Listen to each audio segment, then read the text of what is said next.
اور اس سے زیادہ کون گمراہ ہوگا جو اللہ کی ہدایت کو چھوڑ کر اپنی خواہش کے پیچھے چلے؟ بے شک اللہ ظالم لوگوں کو ہدایت نہیں دیتا، اور ہم پے در پے ان لوگوں کے پاس ہدایت کی باتیں بھیجتے رہے ہیں تاکہ نصیحت حاصل کریں۔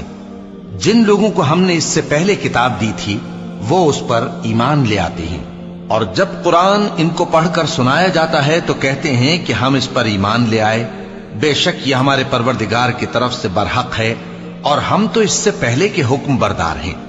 ان لوگوں کو دگنا بدلہ دیا جائے گا کیونکہ صبر کرتے رہے ہیں اور بھلائی کے ساتھ برائی کو دور کرتے ہیں، اور جو مال ہم نے ان کو دیا ہے اس میں سے خرچ کرتے ہیں۔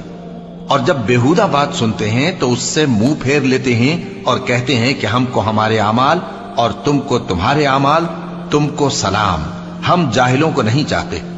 اے نبی، تم جس کو دوست رکھتے ہو اسے ہدایت نہیں کر سکتے، بلکہ اللہ ہی جس کو چاہتا ہے ہدایت کرتا ہے، اور وہ ہدایت پانے والوں کو خوب جانتا ہے۔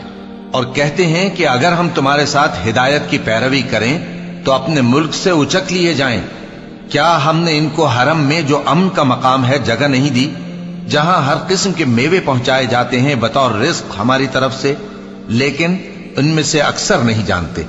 اور ہم نے بہت سی بستیوں کو ہلاک کر ڈالا جو اپنی عیش والی زندگی میں اترا رہے تھے، سو یہ ان کے مکانات ہیں جو ان کے بعد آباد ہی نہیں ہوئے مگر بہت کم، اور ان کے بعد ہم ہی وارث ہوئے۔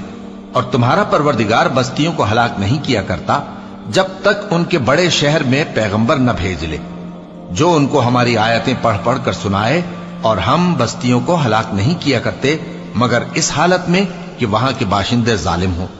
اور اے لوگو، جو چیز تم کو دی گئی ہے سو وہ دنیا کی زندگی کا فائدہ اور اس کی زینت ہے، اور جو اللہ کے پاس ہے وہ بہتر اور ہمیشہ باقی رہنے والی ہے۔